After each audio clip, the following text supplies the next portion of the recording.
Bismillahirrahmanirrahim. Welcome to AM Trade PSX. Today is 29th of June 2021 और मैं हूँ आदिल मंजूर. अस्सलाम वालेकुम. ये दो मेरे व्हाट्सएप नंबर हैं. आप दोनों में से किसी से भी मुझसे कांटेक्ट कर सकते हैं if you want to be in a group. और चलते हैं, थोड़ा सा इस शीट को डिस्कस करते हैं, फिर मार्केट को, और फिर दो तीन इम्पॉर्टेंट चीज़ें डिस्कस करेंगे. आज के सी 100 इंडेक्स 47,137 पे क्लोज हुआ है. 47,508 का हाई था, 46,986 का लो था, और तकरीबन 135 पॉइंट्स ऊपर बंद हुआ है. एक वक्त में 480 या आई थिंक 450 पॉइंट भी ऊपर गया था.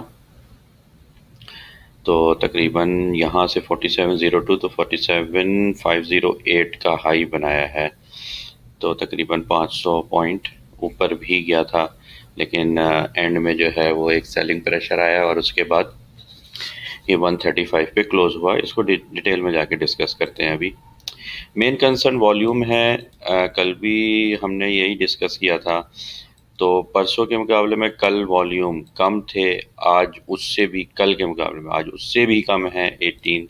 तो बेसिकली वॉल्यूम जब तक जनरेट नहीं होंगे मार्केट में ये बुल रन एक्सपेक्ट नहीं किया जा सकता. तो मार्केट के अंदर वॉल्यूम का होना बहुत ज़रूरी है. वॉल्यूम यहाँ पे एवरेज वॉल्यूम अभी चार्ट में जाके डिस्कस करते हैं. कम से कम 300 मिलियन के वॉल्यूम चाहिए. अभी 205, अभी 100 मिलियन, ऑलमोस्ट 100 मिलियन वॉल्यूम जो है वो अभी भी शॉर्ट हैं मार्केट में. चलें डिस्कस कर लेते हैं पहले शेयर्स को थोड़ा सा क्विकली. ये सारे शेयर्स आप प्रीवियस डे के हिसाब से आज लिख दिए हैं. मेरा ख्याल है मेजॉरिटी तो पॉजिटिव क्लोज हुए हैं 135, क्योंकि मार्केट भी पॉजिटिव बंद हुई है. कुछ नेगेटिव में भी बंद हुए हैं. वेंसियन, इसके अलावा OGTC और सुई नॉर्थ और फौजी सीमेंट और वेव्स के लिए तो मैं अभी भी कहूँगा कि आप इसको बिल्कुल होल्ड करें, और चाहे तो पोर्टफोलियो में बिल्कुल डालें अगर अभी तक नहीं डाला है तो वेव्स को. फौजी सीमेंट बहुत ही स्लो चल रहा है, काफ़ी अरसे से काफ़ी स्लो चल रहा है. इसको मैंने बोला था अगर आप इसको चाहें तो फ्लाइंग के साथ स्विच कर सकते हैं, आपकी मर्ज़ी है. सुई नॉर्थ पेट्रोलियम सेक्टर में थोड़ी सी वो थी आज, क्योंकि ओपेक की आज मेरा ख्याल है या कल आई थिंक ये मीटिंग है. उसमें प्रोडक्शन बढ़ाने की बात हो रही है, जिसकी वजह से इंटरनेशनल ऑयल मार्केट में ऑयल में थोड़ा सा प्रेशर आ सकता है. तो एक फैक्टर ये भी है. दूसरा क्योंकि अगर इंटरनेशनल मार्केट में ऑयल की प्राइसेस गिरेंगी तो ऑब्वियसली थोड़ा बहुत प्रेशर आ सकता है यहाँ पे. तो वो ओपेक की मीटिंग की वजह से भी एक इफ़ेक्ट था. दूसरा सुई नॉर्दर्न की एक न्यूज़ थी for supplying cut off gas. जो नॉन एक्सपोर्ट ओरिएंटेड इंडस्ट्रीज़ हैं, गैस के कुछ क्राइसिस भी चल रहे हैं. बहरहाल ओवरऑल दोनों शेयर्स डिविडेंड वाइज बहुत अच्छे एक्सपेक्टेड है डिविडेंड, तो आप इसको होल्ड ही करके रखें. मेरे दोनों शेयर मेरे अपने पोर्टफोलियो में भी हैं और मैंने इसको अभी तक होल्ड किया हुआ है. इसके अलावा जी पेस तो हमारी वैसे क्लोज हो गई, लेकिन आज फिनोमिनल परफॉर्मेंस दी है. पेस आज अपर लॉक बंद हुआ है, और हम लोगों ने 739 के आसपास भेजा था. अभी 724 पे जो है इसका अपर लॉक लग गया है. दैट मीन्स कि ये तकरीबन 8 साढ़े 8 भी शायद क्रॉस कर जाए. Let's see. इसके अलावा इसके अंदर देखें, इसके अंदर अभी सारे शेयर्स को आपने होल्ड करके रखना है, कोई पैनिक सेलिंग नहीं करनी है. आज बिल्कुल मैंने ₹1 का भी शेयर बाय नहीं किया. उसकी वजह ये थी कि एक्सपेक्टेशन, चले आज मार्केट में पहले चल के चार्ट को डिस्कस करते हैं, फिर मैं आपको वहाँ पे समझाता हूँ थोड़ा सा. बाकी स्टॉप लॉस और ट्रेलिंग स्टॉप लॉस सब मौजूद हैं, और अभी स्ट्रेटजी यही है कि आप होल्ड पे रहें.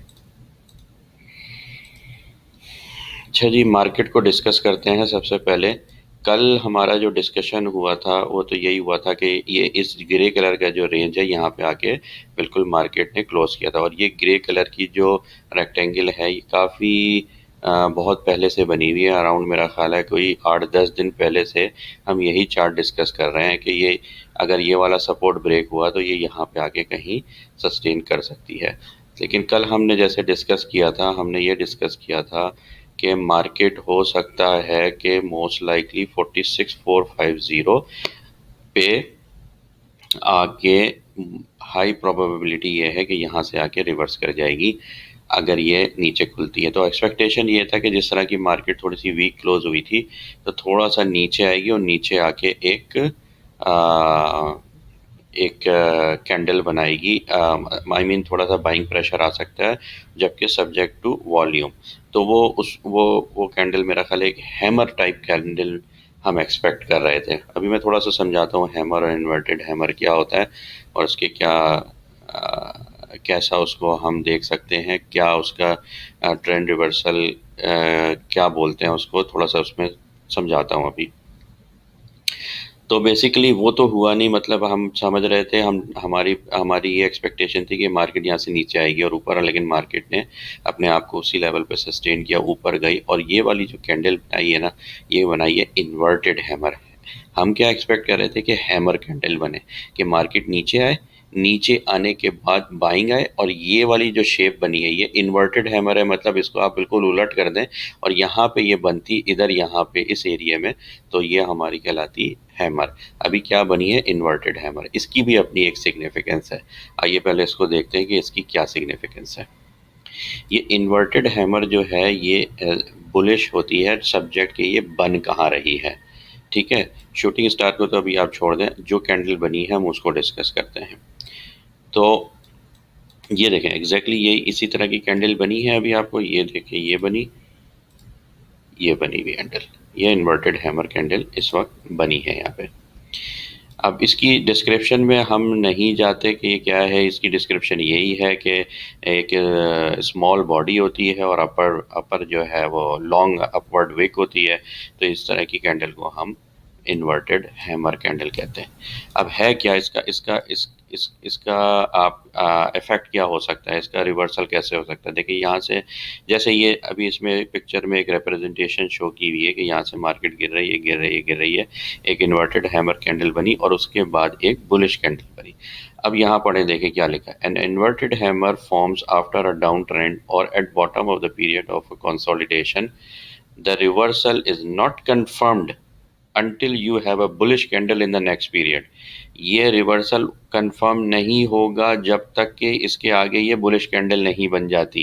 एटलीस्ट जितनी इसकी बेयरिश कैंडल है उतनी इसकी बुलिश कैंडल यहाँ पे नहीं बन जाती, या इससे आसपास कोई नहीं बन जाती। अब आप यहाँ देखें तो ये इन्वर्टेड हैमर कैंडल बनी। अगर कल ये यहाँ पे एक बुलिश कैंडल इस पूरी यहाँ पे ऐसे बन जाती है जैसे मैंने अभी पिक्चर में आपको दिखाया है, तो हाई हाई हाई प्रोबेबिलिटी होगी कि यहाँ से ट्रेंड रिवर्सल हो जाएगा।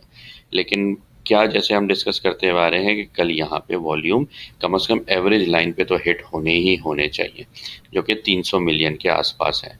अगर 300 मिलियन के पास आसपास आके यहाँ पे एक बुलिश कैंडल बनती है तो ये वाली इस तरह का पैटर्न बन जाता है, तो फिर हम कहेंगे कि मैक्सिमम 95-98% चांस के यहाँ से मार्केट दोबारा से अपने ऊपर की तरफ मोस्ट लाइकली जा सकती है। अब दूसरा सिनेरियो क्या है, कि दूसरा सिनेरियो ये है कि अगर कल मार्केट जो है वो आ, थोड़ा सा 30-40 पॉइंट ऊपर खुल के और मार्केट नीचे आती है, तो नीचे आती है तो सपोर्ट वन तो यही है जो कि कल डिस्कस की थी 46,450 की, और उसको भी ब्रेक करेगी तो 46,000 की। तो स्ट्रेटजी क्या होनी चाहिए, इसको देख के आप क्या, आप आपके जहन में क्या आता है, मतलब किस तरह से आप कल देखेंगे। कल सिर्फ वेट एंड सी करनी है, वेट एंड सी सिचुएशन। अगर मार्केट यहाँ से गिर के नीचे आती है और अच्छे खासे आप नीचे आएगी तो आप देखेंगे कि मार्केट वैसे ही बहुत सारे शेयर्स जो हैं वो अपने अट्रैक्टिव लेवल पे आ गए हैं। तो जब मार्केट गिरेगी तो वो और ज़्यादा अट्रैक्टिव लेवल पे आ जाएंगे और एक अच्छी बाइंग जनरेट होने के चांसेस हैं विद वॉल्यूम। और अगर ये बुलिश कैंडल बना रही होगी ऊपर तो आप बैठ जाएं आराम से, देखते रहें कि ये हो क्या रहा है बस। अगर ये यहाँ पे बुलिश कैंडल बनती है जिस तरह हमने बात की इन्वर्टेड हैमर के बाद, तो फिर हम एट द लास्ट मोमेंट आखिरी 1 घंटा या 1.5 घंटा पहले डिसाइड करके मार्केट में इन हो जाएंगे किसी भी अच्छे शेयर्स में। अगर इनिशियली ही मार्केट नीचे गिर जाती है और नीचे गिरने के बाद 46 4 5 600 पॉइंट नीचे की तरफ आती है, आप फिर देख के कुछ ना कुछ बाइंग कर सकते हैं। अभी मसला ये है कि मैं अपने पोर्टफोलियो की बात बात करूं, जैसे मैंने कल भी बताया था, मैं 95% ऑलरेडी इन्वेस्टेड हूं। अभी तो मेरे पास सिर्फ 5%, अगर ये मुझे अपॉर्चुनिटी मिलती है तो मैं 5% भी लगा दूंगा।